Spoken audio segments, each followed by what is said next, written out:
Oh dear, part 1 of this video seems to have upset people on both sides of the political spectrum.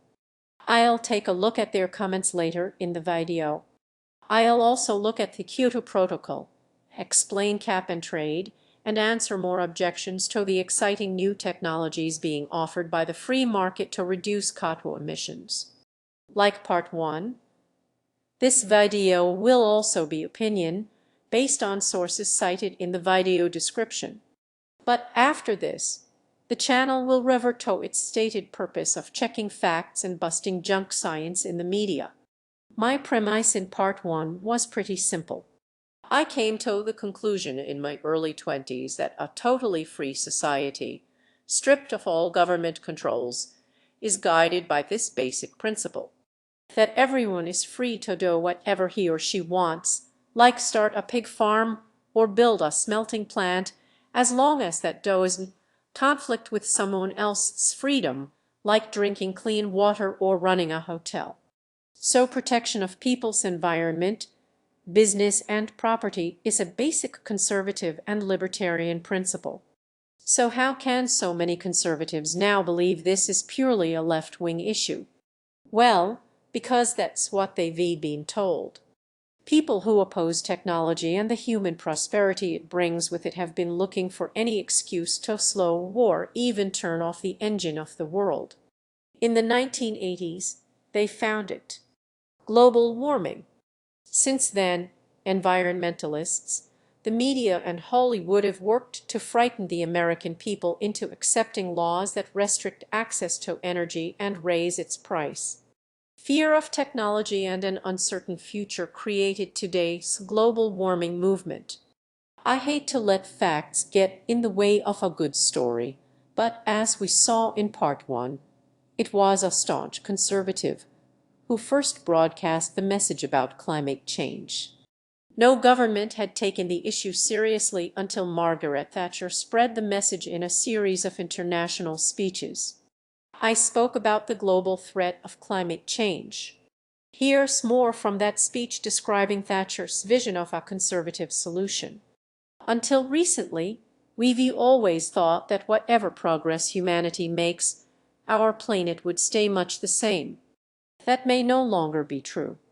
The way we generate energy, the way we use land, the way industry uses natural resources and disposes of waste, the way our populations multiply, those things taken together are new in the experience of the earth. They threaten to change the atmosphere above us and the sea around us. That is the scale of the global challenge. We have to work to solve these problems on a sound scientific basis so that our remedies will be effective. So if you're an American conservative who accepts the science but has been scared into believing that the only solution is Marxist world government, they are about to impose a communist world government on the world. Or even if you're just going along with the climate change is a hoax stuff because you've been told it's the politically correct position you're supposed to hold, then I hope this video will show otherwise. So continuing on from part 1, let's look at more objections from people who call themselves conservatives. In 1997, the biggest per capita emitters of carbon dioxide agreed at Kyoto to get their CO2 emissions back to below 1990 levels by 2012. Of the eligible countries, only the United States and Australia didn't sign up, although Australia did so a few years later. Campaigning by a fossil fuel industry lobby group called the Global Climate Coalition and political organizations like the Heritage Foundation convinced American politicians that such drastic cuts would be economically devastating and risk the economic security of future generations.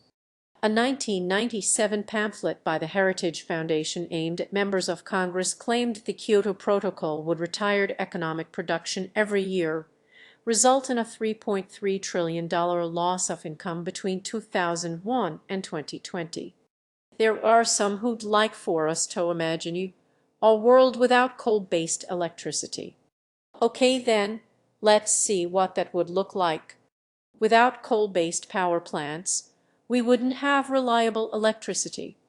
Electricity prices would rise, local communities would lose jobs, and our national economy would suffer. So yes, we can imagine a world without coal, and it's a pretty scary place to be. 3 years later, the lobbying was aimed at President Bush. Again, the Heritage Foundation warned of devastating economic consequences if the thus cut its carbon emissions in line with the Kyoto Protocol. For the economy to keep growing, CO2 emissions would have to rise by 1.2 a year.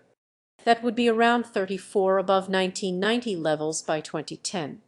So the United States stayed out.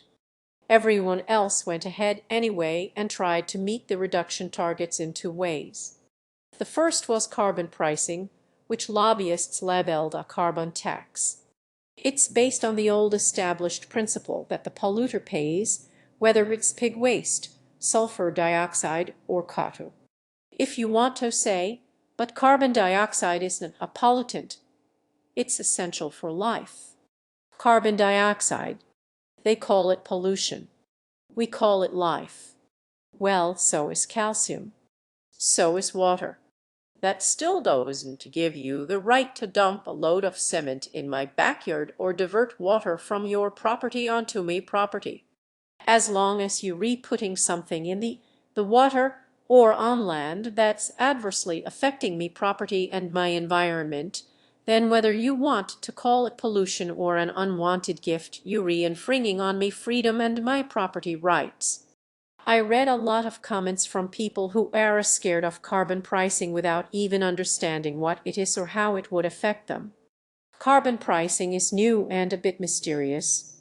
But the term carbon tax, well, that's more snappy and more familiar. Everyone understands what a tax is, right? It means you have to pay money to the government. Well, not quite. I'm happy to use the term as long as people understand what it means. When my adopted country, Australia, finally ratified the Kyoto Protocol in 2012, it introduced carbon pricing. We had it for 2 years until a new government repealed it. So Australians know better than most what life is like before, during and after the so-called carbon tax. Before carbon pricing was introduced, of course, we had some justified fears along with the usual scare stories. In a story titled Carbon Tax Backlash, one local newspaper reported a justified fear that one of Australia's top 500 carbon emitters would be hit with a $2.05 million Australian dollar carbon bill. The meat rendering company Bush and Sons used 24,000 tons of coal a year to heat its furnaces and dryers and over 1 million gigajoules of electricity. Its wastewater was sent to ponds where they emitted methane, further increasing their carbon liability. Altogether, the company was releasing 100,000 tons a year of CO2 equivalents. The newspaper reported that manager David Kasok slammed the proposed carbon tax, and opposition politicians later toured the company, pledging to repeal it. Opposition leader Tony Abbott said the carbon tax would swing like a wrecking ball through the Australian economy. And there was a dire prediction from Australian lobby groups. And for that, the Australian government wants to bring the economy to its knees. Say no to the carbon tax. Of course, what the anti-tax lobbyists didn't say was that companies could reduce their carbon liability by making themselves more energy efficient.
And that's what happened.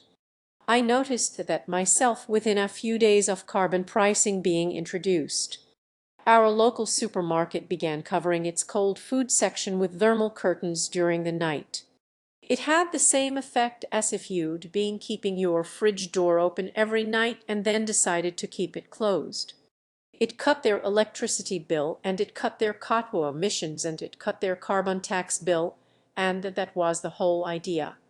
As for a Joe Bush and Sins, 8 months after carbon pricing was introduced, the same local newspaper reported on the company again, this time with the headline, "Carbon Tax Turnaround." The company had sought technical advice to reduce its carbon emissions. It covered the wastewater ponds and captured the methane, was releasing and then used that methane as a fuel source. As a result, it reduced the amount of coal it needed by half. The amount coal is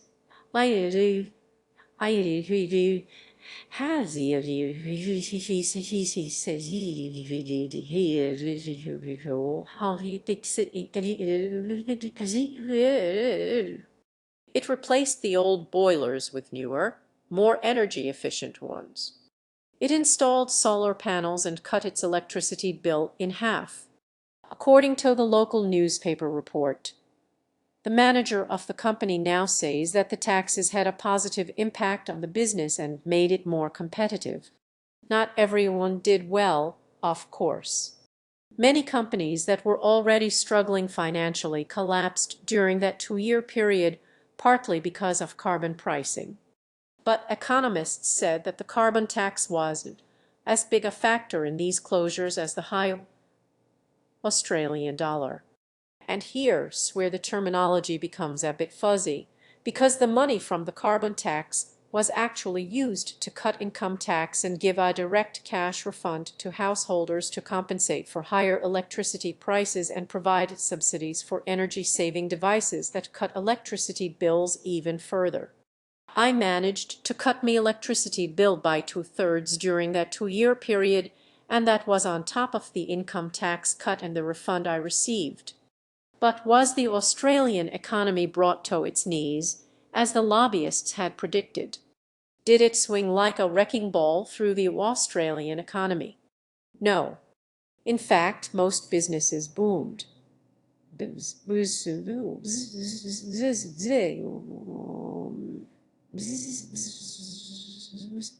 The AS 200 Australia, equivalent of the Dow Jones Index, soared and the economy grew.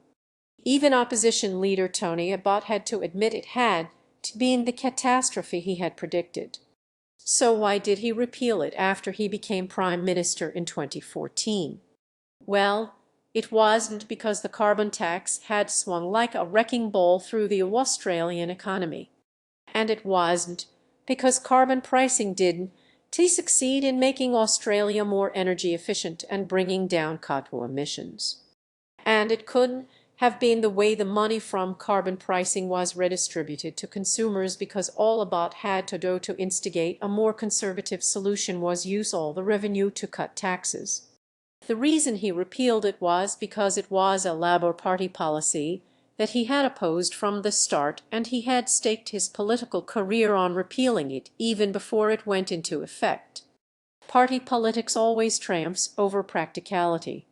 A measure of the success of carbon pricing is that after it had been repealed, farmers, bankers, and business leaders were all asking for it to be brought back.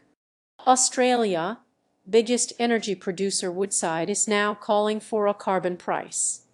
It's a major reversal from the company's stance from several years ago when it campaigned against the Gillard government's emissions pricing scheme.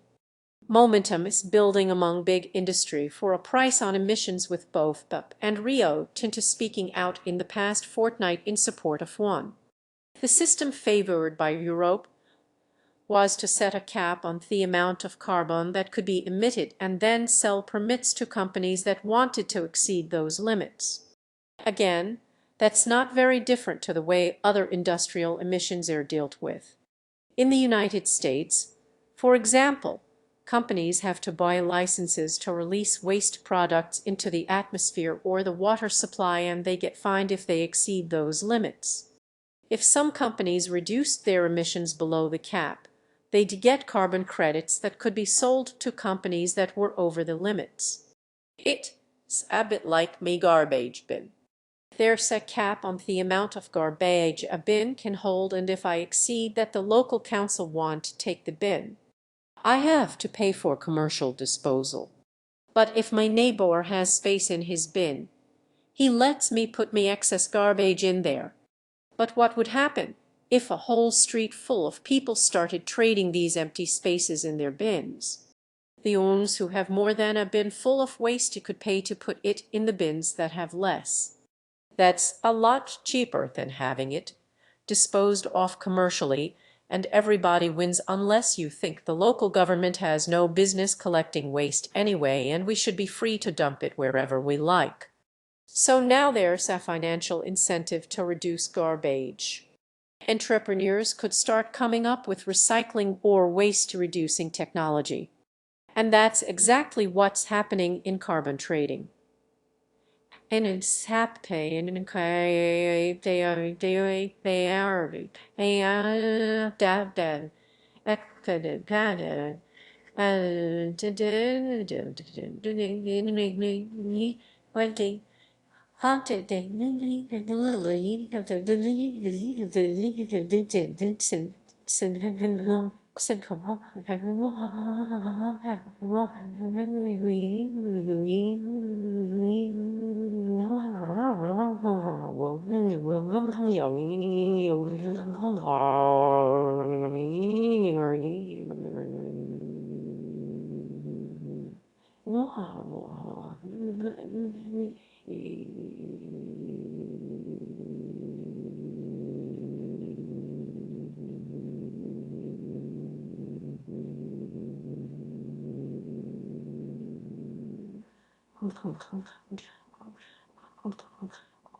I visited a carbon trading room in Sydney, and it was very little different to metal trading or stock trading rooms. The carbon price fluctuated according to supply and demand. As European companies became more energy efficient in response to carbon pricing, they didn't need to buy so many permits. CO2 emissions fell so fast that many European countries met the Kyoto Protocol target, falling to below 1990 levels. And much to the critics' surprise, CO2 emissions in the USA also fell, dropping to just to above 1990 levels in 2012, the final year of the Kyoto Commitment period.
Even though the USA never ratified the protocol, many states decided to comply anyway, and energy efficiency technologies promoted in Europe were also adopted by American industry.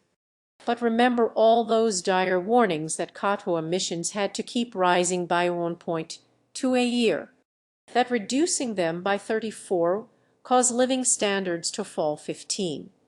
Well, as it turned out, living standards didn't fall at all.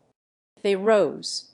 None of the scare stories about economic devastation turned out to be anywhere near the reality. Not all conservatives in the United States were lobbying against cuts in CO2. As in Australia, many business leaders and companies were pressing for compliance with the Kyoto Protocol. This open letter urged the US government to strengthen CO2 reduction targets, saying it would not only reduce environmental damage, but at the same time spur economic growth, create new jobs, increase energy security, and drive technological innovation. Among the signatories, Hoops, someone called Donald Trump, and his family.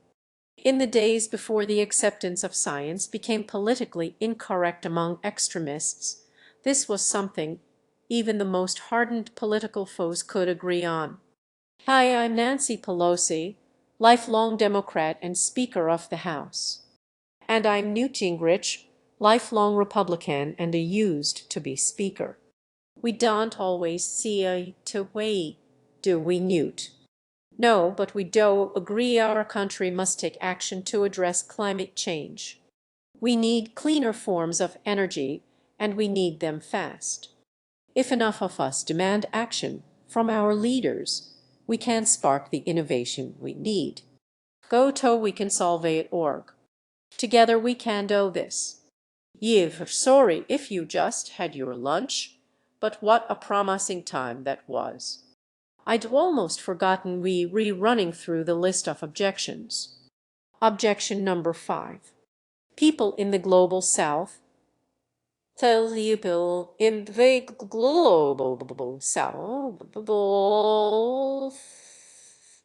Our coal-generated plants stop people from starving, so yes, it's partly a reason. And it's certainly the case that making energy more expensive obviously makes things more difficult for poor people. Well, certainly electricity and transport stops people from starving because at the moment we need a huge amount of power to produce ammonium-based fertilizers and to get food from farms to cities. But neither power source has to be based on coal. In fact, coal-based power has been in decline in industrialized countries and no one's going hungry because of it. As for being cheaper, well, that depends on circumstances. If we look at where most poor people live in developing countries, sometimes coal-fueled power is cheaper. Sometimes it's more expensive and not even available. Here are a few examples from first-hand experience. Instead of motor pumps that need to be constantly repaired, maintained, and fed with expensive imported fossil fuels, some communities are turning to solar-powered electric pumps that need little maintenance, rarely break down, and cost very little to run. Remote villagers a long way from the grid used to have to take batteries into town to be charged to run 12-volt fridges, tin lights. Now they can use 12-volt mini-grids powered by solar panels. Other communities no longer have to spend money maintaining and fixing generators and boiling in diesel. They use solar power. Millions of people now get their hot water from glass vacuum tubes invented by Huangming, who we mentioned in part 1. Huang, Biom, Biom, Biom, Biom, Biom,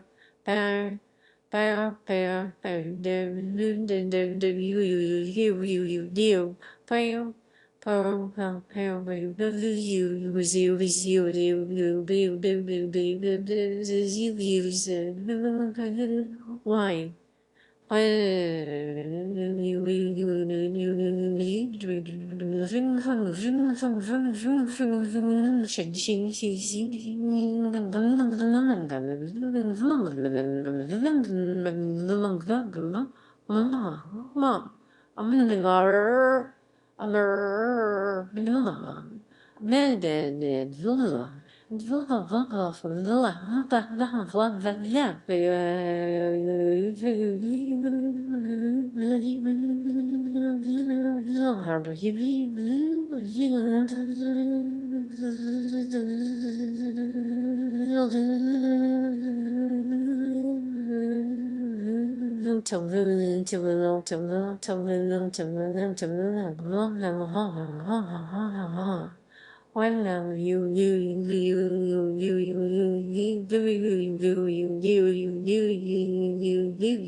The tubes collect heat from the sun for free, doing away with the daily chore of finding or boiling wood and heating water on open fires. For some it's the first time in their lives that they can bathe in hot water. These vacuum tubes can also be used for cooking. The temperature inside gets as hot as an oven and can cook meat, vegetables, or heat soup.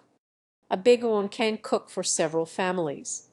Again, it means people no longer have to collect or pay money for wood, which has been one of the main causes of forest denudation over the last few decades, leading to mudslides and soil erosion. The diluteness problem is that, unlike coal or oil, the sun and the wind don't to deliver concentrated energy, which means you need a lot of additional materials to produce a unit of energy. For solar power, such materials can include highly purified silicon, phosphorus, boron, but you need a lot of material to produce energy from fossil fuels too. To build a coal-fired power station or an oil refinery, you need iron and coking coal to make the steel and nickel and aluminum and concrete and bricks and, yes, all these materials also have to be mined, refined, and manufactured. And those industrial processes also take a lot of energy. The advantage of solar and wind energy is that once it's up there, it doesn't need a lot of maintenance. By contrast, to keep a coal-fired power station going, you need to continually dig coal out of the ground and maintain the machinery that digs it out of the ground and transport it to the power station and maintain the machines and infrastructure that transports it to the power station. All of this takes resources and energy. But the best measure of how renewable energy makes better use of resources is that it's already cheaper than coal-fired power in many places and rapidly becoming even cheaper as economies of scale kick in and the technology improves. Wind turbines are getting bigger and lighter. Solar panels are now being made so strong they can support the weight of a car and so fluid you can fold them up or even paint them onto surfaces. And let's not forget, wind and solar aren't the only forms of energy that don't add carbon to the atmosphere. The most obvious one is nuclear fission, which has been supplying France with most of its power for decades. History has shown that nuclear power stations are much safer than coal, as long as they are not run by Japanese companies. Then there are all the new technologies whose impacts we haven't even begun to feel. New biofuels for transport are being developed not from sugars, specially grown in maize and sugarcane, but from cellulose, the stalks and leaves and other byproducts of crops that farmers discard. One of the technologies we reported on that best exemplifies the theme of these videos is a pilot plant in Taiwan that's taking waste cotton from a cement plant and using all day in sunlight to convert it into biofuel and astaxanthin. Astaxanthin is an antioxidant and an expensive ingredient in cosmetics and food supplements, so the pilot plant not only reduces cotton emitted in the process of making cement, which is one of the biggest emitters of carbon dioxide in the world, you can make a profit out of it. I know that annoys some people, but like it or not, making a solution profitable is the fastest way to get it adopted. Ask the public to sacrifice their lifestyles or dig into their wallets for the sake of their fellow human beings, and maybe a noble 5% of the population might do that. Make it profitable and everyone except the most dim-witted will be on board. But I digress. Of course, coal and oil are more concentrated forms of energy, and sometimes that's useful. In cars and planes, for example. But there's no reason why renewable energy can't be concentrated also. In fact, it already is. As I showed in my video, electric cars' really green renewable energy can be concentrated in car batteries, giving much better fuel mileage than gasoline cars. Renewable energy can also be converted at source into hydrogen by electrolyzing water. Hydrogen cars already exist. Hydrogen-fueled machines can already do anything fossil fuel machines can do. A hydrogen-based electricity grid could perform just as well as a coal-based one. The big difference is, burning hydrogen doesn't produce cotton or other unwanted byproducts, just water. So why has it been adopted in a big way? Well, it takes a lot of energy to make hydrogen from a plentiful source like seawater. Using fossil fuels defeats the object of cutting carbon emissions. To get enough renewable energy to do the job, you need a huge supply of reliable wind and solar energy. And the places you can get that are usually a long way from populated areas where the hydrogen is needed. Hydrogen is a very light gas, which means it's difficult and expensive to transport.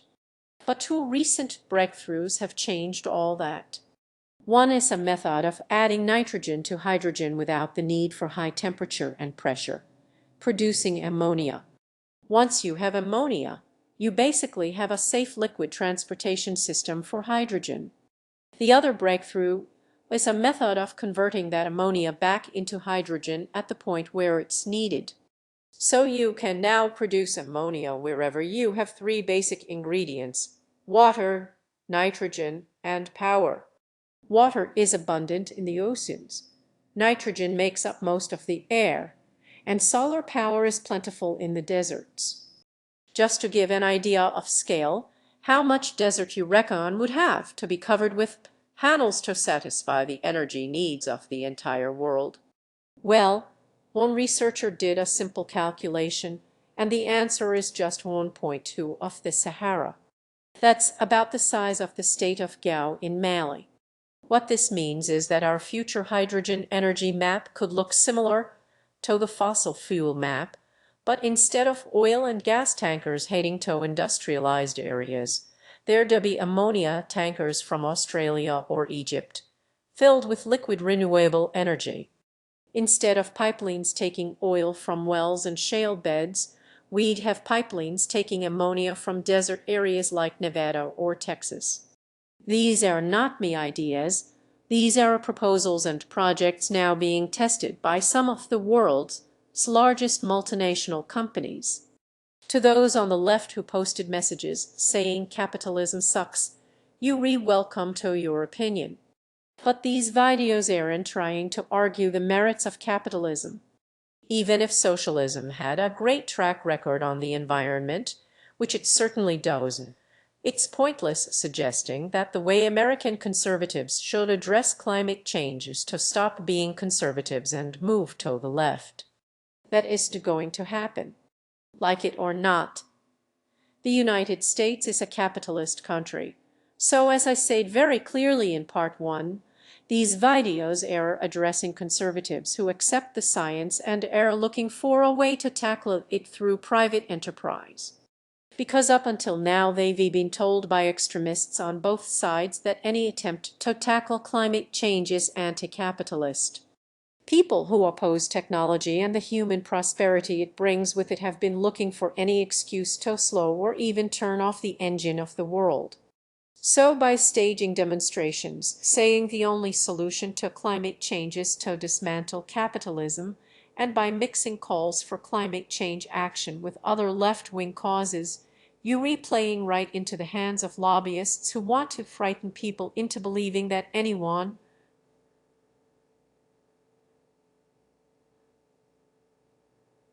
the science must be left-wing and want to bring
I hope I've shown that that clearly isn't the case.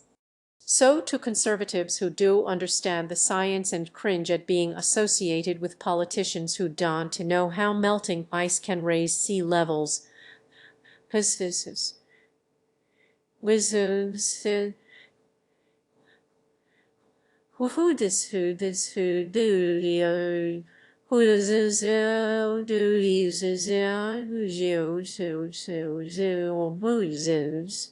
think about it. If your ice cube melts in your glass, it doesn't overflow. I feel your pain. I feel your pain. But you have to stand up and be the voice of sanity rather than watch silently as the remedial class still struggling to pass grade 3 science takes over. Because as voters become more aware of the consequences of global warming and begin to understand the science and find that their taxes are being raised to pay for hurricane compensation and they repaying higher taxes to move infrastructure away from vulnerable coasts and they being taxed to finance sea walls and crop failures, they not going to look for solutions from the political party that said, "I don't believe it. No, no, I don't believe it." They'll look for solutions from a political party that's recognized the problem from the start. And contrary to the claims posted in the forum of Part 1, of course conservatives accept regulations and incentives. It was a staunch conservative, Richard Nixon, who set up the Environmental Protection Agency and signed into law the National Environmental Policy Act, the Clean Air Act, and instigated federal water pollution control. Conservatives aren't in favor of no government. They want the minimum government necessary to protect our rights and freedoms and private property. If you think you're a conservative and you still don't understand that, then take a look at the National Republican Party's policy platform issued in 2016. We affirm the inalienable rights of life, liberty, and the pursuit of happiness, that government exists first and foremost to protect those inalienable rights. In other words, no, you don't have the right to dump your pig waste in me water supply, pollute me air, and change me environment, and if you do, the Republican Party says it's the government's job to step in and stop it. How? Well, according to the Republican Party's platform, we firmly believe environmental problems are best solved by giving incentives for human ingenuity and the development of new technologies. Whether politicians are respecting these commitments or are being totally hypocritical, well, that's another matter. You have to decide whether you want to follow them. If you want to support this channel, don't send money to me. I much prefer people send money to a charity I list in the video description. So that concludes me foray into the murky world of politics. We'll be back to dealing with misrepresentations of science in the media from the next video. Thanks for watching.